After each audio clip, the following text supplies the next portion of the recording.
दूसरे शहरों की तरह अटक में भी शदीद बारिश के साथ ज़ालाबारी ने मौसम सरमा के आने की नवीद सुना दी। शुमाली इलाका जात में पहाड़ों पर बर्फबारी भी हुई।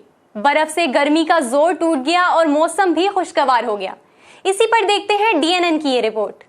अटक और शुमाली इलाका जात में शदीद बारिश के साथ ज़ालाबारी ने मौसम इंतहाई खुशगवार कर दिया। बारिश ने जहां हर तरफ जल थल एक कर दिया, वहीं शहर की तमाम शाहराहें, रास्ते और गलियां पानी से भर गईं। बारिश के साथ फिजा में स्याह बादलों की गर्ज का सिलसिला भी जारी है। बारिश का ये सिलसिला मजीद अगले 24 घंटे तक जारी रहने का इम्कान है। हालिया बारिश ने मौसम सरमा के आने की नवीद सुना दी।